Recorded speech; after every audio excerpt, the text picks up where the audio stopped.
কেউ দেখতে পারে না। আমি অসুস্থ, ডায়াবেটিস, হার্টে প্রবলেম, প্রেসার। আমার দেখার মতন কেউ নাই, আমার কেউ নেই। আমার যে বাবা কেউ সাহায্য করবো, আমি একা বাবা কাজ করে রেখেছি, আমি খাইতে পারি না বাবা। বলেন তো কে কে আপনার জেলে আছে? কে? আমার ছেলে আরি। কতদিন যাবত? 22 বছর হয়ে গেছে গা বাবা। কি চান আপনি? আমার ছেলের আমার বুকে দাও না বাবা, আমি একটু দেই, মরণের আগ পর্যন্ত বাবা। কুসুম ময়না যায় বাবা, কোনো ঠিক নাই। জেলে গেছিল কেন? হ্যাঁ বাবা, জেলে গেছিল কেন? কারা মাথার কাছে বিনা দোষে ওরা নিয়েছি, আর যারা করছে ছেড়ে দিছে বাবা, টাকা দিয়ে আরো ছেড়ে দিছে।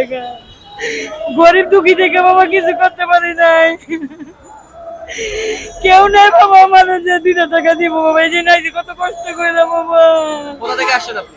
নারায়ণগঞ্জের চাইছি বাবা। 20-22 বছর থেকে, মানে 2004 থেকে আমার বড় ভাইকে মার্ডারের মামলায় জড়িত করা হয়েছে সন্দেহমূলক ভাবে। তো তারপরে থেকে জেল খাটতেছে উনি। আমি আজকে দাঁড়িয়েছি আমার আপন খালাতো ভাই, আমাদের বড় ভাই। উনি আজকে প্রায় 22 বছর যাবৎ একটা মিথ্যা মার্ডার মামলায় উনি আটক হয়ে এখন পর্যন্ত বন্দী আছে। তো এর প্রেক্ষিতে আমার খালা খালু ওনারা এই মামলার জন্য ভিটামাটি সহ জমিজমা যা ছিল সব এ পর্যন্ত বিক্রি করা হয়ে গেছে। এখন তারা একেবারে নিঃস্ব। আমার খালু একেবারে বিছনায় পড়ে গেছেন, খালাও অসুস্থ। তো আমরা চাই যেন ওনার একটাই ছেলে 22 বছর যাবৎ উনি বন্দী। তো আমরা চাই যেন আমার খালা খালুর জীবনের শেষ সময়টা যাতে ওনার ছেলেকে দেখে ওনারা দুনিয়া থেকে যেতে পারে, এই আশাটা করে আমরা আজকের আমাদের সরকারের কাছে, অন্তর্বর্তীকালীন সরকারের কাছে একটা আবেদন, যেন এই সমস্ত মিথ্যা মামলায় যারা আটকে আছে তাদেরকে যেন দ্রুত মুক্তির ব্যবস্থা করে দেয়। জন্মের আগে ধরে নি চর বাবারে 20 বছর যাবত জেলে আছে, 20 বছরের বেশি হইব। এখন আমরা মুক্তি চাই, 569 ধারা অনুযায়ী আমরা মুক্তি চাই। আমার বাবার সুপার মুক্তি চাই, সুপার মুক্তি চাই। 15 বছর যাবত উনি জেল হাজতে একটা মিথ্যা মামলায়, তাও আবার মনে করেন নামে তার নামে আরেকজন আসামি ছিল, ওনার নাম কাইটা ওনার নাম বসায় এইভাবে উনি 15 বছর যাবত জেলে। 15 বছর? হ্যাঁ, 15 বছর যাবত জেলে।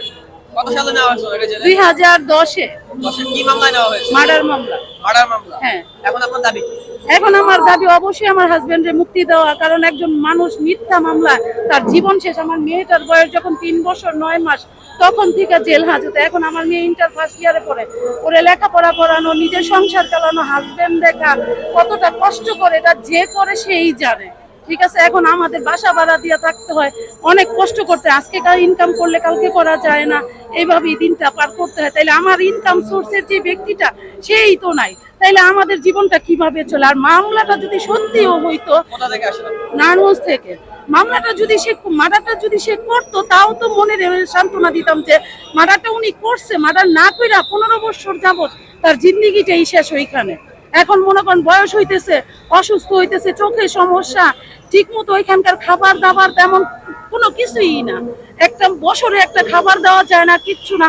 কতটা কষ্ট করে একটা মানুষ জেলখানায়, এটা যার একটা লোক থাকে তারাই বলতে পারবো যে জেলখানা কি জিনিস। আমি যখন অনেক ছোট তখন থেকে আমার বাবাকে ধরে নেওয়া হয়েছে একটা মিথ্যা মামলা। এখন আমার সরকারের কাছে একটাই দাবি যে আমার বাবাকে মুক্তি চাই। আসসালামু আলাইকুম।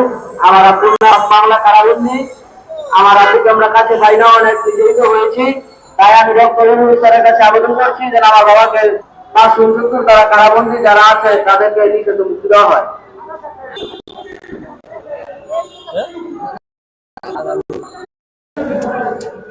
আসসালামু আলাইকুম। আমার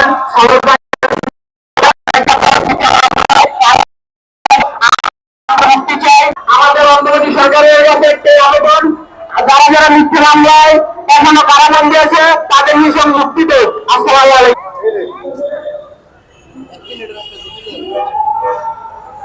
হ্যালো, আমার গায়ের ক্লাস 20 বছর ধরে আমরা আপনারা মুক্তি দেন আমার বাইরে।